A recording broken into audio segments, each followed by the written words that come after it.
Now, the card on the bottom of the deck, we see the Six of Stones, which is exploitation. You'll see the bee image on here.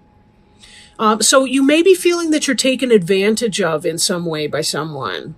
So we'll see kind of how that plays out here. Stones is the sign of earth. These are honeybees in here. But it's that idea of work, work, work, and someone taking advantage of you in that. Okay. We see here first card, the Queen of Arrows. Arrows is the suit of air. So this is possibly for you going to tie into Gemini, Libra, and Aquarius. I do want to remind people this is a general reading, so please take it as it applies. Typically, deer is very loving, gentle, kind energy. The antenna have to do with receiving downloads from source energy, intuition, but also logic and intelligence, and a nice, calm family type energy. We'll see how, if in some kind of way, that exploitation plays out, excuse me, in your reading here, what that type of energy is. With the moon, we can see illusion, deception. It could be cycles or phases. This is a primordial egg, meaning that there's raw potential that can be coming into play here. And this can be tied in with female fertility. Now, our next card, if I take these in groups of three, it looks like the possibility of some sort of deception, some sort of a thought egg, maybe an illusion of something, resulting in some sort of heartache, third-party situation, jealousy, and so on, with this Three of Arrows here. Now, how that plays out in your personal situation, take that as it resonates. Now, the card at the centerpiece here we see is the insecurity card. Insecurity is mental. It's thought. The Three of Arrows, jealousy, is also about thought, thinking. Whether this is grounded in reality or not, whether it is not, I do come back to this exploitation card. For some of you, it could be very, very real. That there's something to feel jealous about or to feel some heartburn about. This insecurity could be mental. What I mean by that is that I don't mean to say that you're mental, okay, clearly. What I do mean in this is that sometimes how we read the evidence could be, even if there's no evidence, but how we talk to ourselves about a situation can make it better or worse depending on how we talk ourselves through something. There's a biofeedback loop that can occur. Like if we start to feel low-level arousal over a stimulus, like say I'm feeling mildly nervous, maybe about going to the doctor or the dentist or what have you, and then I tell myself, oh, it's going to be awful. They're going to find a tumor. They're going to have to pull all my teeth out.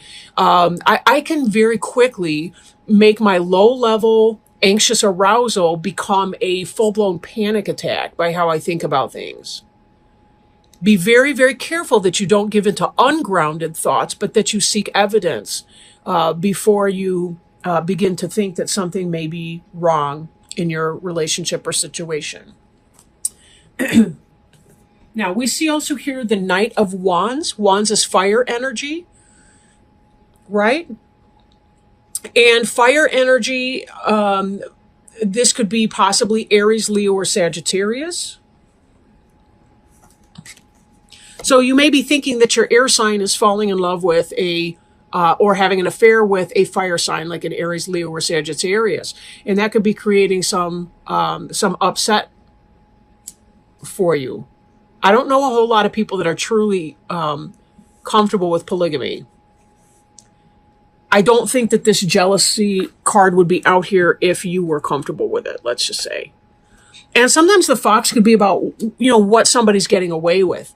If this is not a romantic situation for you, and it's possible that it's not, because arrows being air, that's intellect, wands being passion, but that can also be the workplace and how we manifest our passions in the workplace. Not even in the sense of an affair, but like, a lot of times people feel really, really a great sense of purpose in what they do as far as a work situation. But when we tie in the exploitation piece of that, it could be that there's some sort of somebody's trying to get away with something at work. They're trying to play on your kindness or your sense of fairness or just wanting to get a good job done. Kind of like, anytime they tie us up into groups at work, work teams and so on, there's usually somebody that does, 90% of the work. Other people, it's usually the control freak does most of it. And other people are ideas people and they get frustrated. And so they just stop working. And then, of course, there's usually a lazy person on the team who couldn't care less and they just want to take a smoke or a coffee break. It's just kind of group dynamics 101. I mean, that kind of stuff happens at work.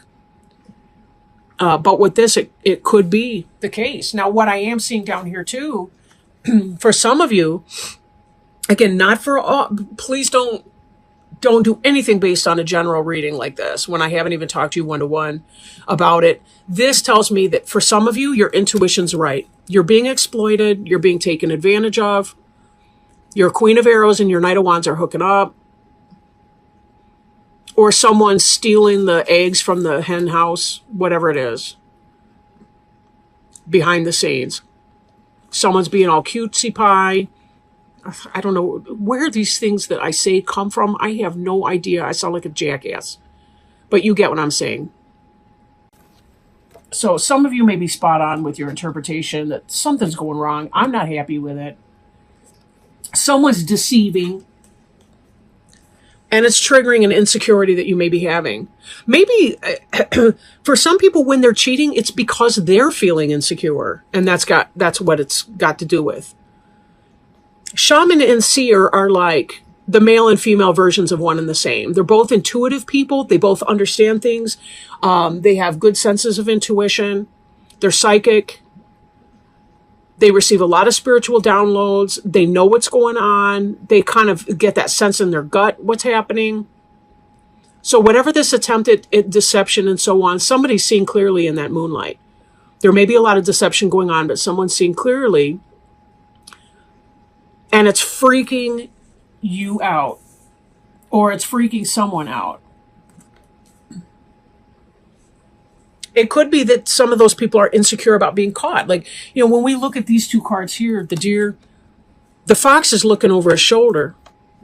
Maybe because he's feeling insecure about getting caught. Okay, I don't want to pull that up just yet. We've looked at that card already. This is about burden. 10 of Wands is burden and responsibility. It's about plugging on in spite of everything. Plug it on in spite of everything. You're feeling exploited. You're feeling like people are taking advantage of your kindness. You're not feeling like you're in a strong position. This card here just floated over because I keep eyeballing the one beneath it, which is the Death card, which is about letting go of something to make room for something new.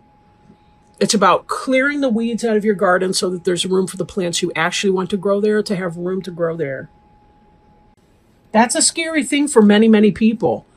But the fact is, you can't have a monogamous mind frame and be with a cheater and think you're going to be happy. You're just not. There are monogamous people, there are polygamous people, or polyamorous people. It's just, if you insist on monogamy in your relationship, there's no way you're going to be happy with a cheater. And the reverse is true, right? A cheater would never be happy with somebody who insists on monogamy. They have fundamentally different values in that relationship. Now, this card to the right here is Justice. The seer, the shaman, this is you. I really feel like for most of you that are resonating with this reading, this is you and you know what's going on already. You know what time it is. And there's a sense of justice here. Meaning you're going to do the right thing. You know what's going on, and you will do the right thing with that. You will do the right thing. When I look at these cards, these are in the future. There's this jealousy sense, but there's also a sense of responsibility and a sense of justice in that You don't like the pain. It's creating undue burden and responsibility for you, but you still have to carry on. You still have to pay bills. You still have to go to your job. You still have to take care of kids if you have any. But you know what it is. You don't want to be exploited in this way because you're just working too darn hard for people to be playing around behind you. And this Justice card does indicate right thinking, right mind, but it also indicates that you'll do the right thing. You will do what you need to do to unburden yourself of this unfair situation. Trust in your higher self, your wiser mind. No hasty decisions. Plan things out logically. If you need to process your experience, for some of you, the seer and the shaman could recommend, going to a counselor to discuss what you're feeling. Receive some validation that it's not unreasonable to expect that the people in your life are going to experience or be fidelity to you. That's not the right way to put that, but that you want fidelity in your relationships with other people and that you don't need to settle for less. You are enough. You're good enough. And there's no reason that you can't expect that from others. So I'm shuffling a supportive card here. I want to look at one last card that might help us with clarity, with understanding. These cards are the Animal Wise Tarot by Ted Andrews. And if Spirit would help us, help our Pisces, Sun, Moon, or Rising sign friends, anyone who's going through this very uncomfortable situation, and through some of the frustration and the anger and the heartache and the feelings that can come up from this kind of situation. Not to mention, if we live with people, it becomes a financial arrangement. That's stressful as hell. But if they would provide clarity, wisdom, guidance, healing, love, by providing us a picture of a totem animal and some lessons that we can relate to as we're trying to parse through this information and see what it is that we need to do, what might be our best choices and ways of response. This is interesting. I pulled this card for another one. I cut to it. It's not in this other reading I did, but it's coming out for two different people. That's so interesting. Of course, their reading was quite different from yours, but the lesson, this is the King of Four-Leggeds, the gorilla, and the lesson is strength, nobility, and generosity. What a wonderful thing. I'm going to read the reversed for this one too. I didn't in the last reading I did. The powerful gorilla is the largest of the apes with broad chests, a muscular neck, and strong hands and feet. Though often described as savage beasts, gorillas are very peaceful and gentle creatures of great nobility, frequently demonstrated by their behaviors towards each other within their community. Although chimpanzees are often recognized as the most intelligent members of the ape family, gorillas are at least as intelligent. When gorilla appears, it heralds the awakening of a more primal strength and recognition of our innate nobility. Gorillas are reminders of the nobility of living a life true to our highest capabilities. They live in groups called troops and they care for each other, demonstrating almost as wide a range of demonstrating almost as wide a range of emotions as humans do. They demonstrate affection, mourn, protect, and care for each other. All noble qualities humans do not always express as well. When gorilla appears, it is confirmation that our industry, our endeavors, is solid and steady. They walk upon all fours, and adults seldom climb trees, suggesting the most spiritual act is staying grounded and handling our responsibilities. Gorilla can also indicate the appearance of someone, usually a man, who, not always though, who is humble but gifted and who will help us in our own endeavors. This individual is usually someone who has achieved a certain status and position, but is not overcome by his position in life. When gorilla appears, it is a reminder that our own strengths, our inner strength and nobility, are about to be recognized. The idea of nice guys finish last does not hold true here. Gorilla reminds us of the nobility of proper living for one's family and community, and indicates we are about to be recognized and honored for it. I was thinking too here of the Ten of Wands and the responsibility. And there was this kind of sense that in spite of what's going on, you still intend to take care of your business and do what you need to do in a way that is fair for not getting other people caught up in the drama of it all, but doing what you need to do to take care of your business in a way that is fair and the most quick, positive result for everyone involved. In the reversed, this card can indicate the following. The gorilla has no natural enemy in the wild. Leopards may take young gorillas if they can, but gorillas watch over each other's young. If gorilla is reversed, it can be a sign that we are being careless and not watching over our activities as carefully as we should be. Gorilla territories often overlap, but when troops meet, rarely is any aggression shown. If gorilla's reverse, though, we or someone around us may be too materialistic and too territorial. A threat is being perceived where there is none.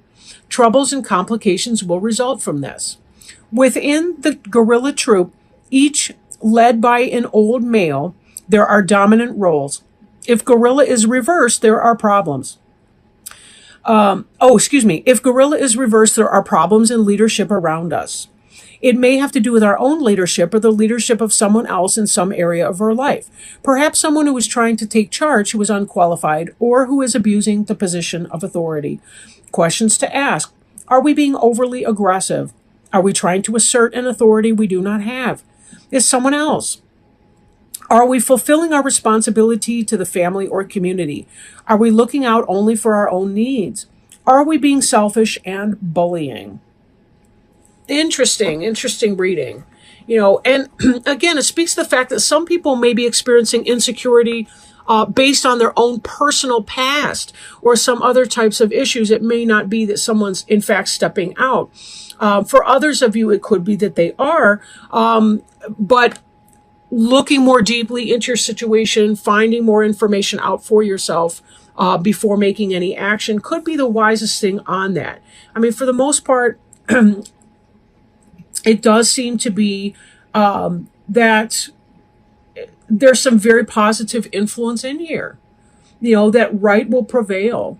Right will prevail. And that's something to be reminded of in our justice card. Part of justice is understanding and recognizing that when we do come to the right decision about something, that there's taking the higher road. Like two wrongs never make a right. Right? Two wrongs never make a right.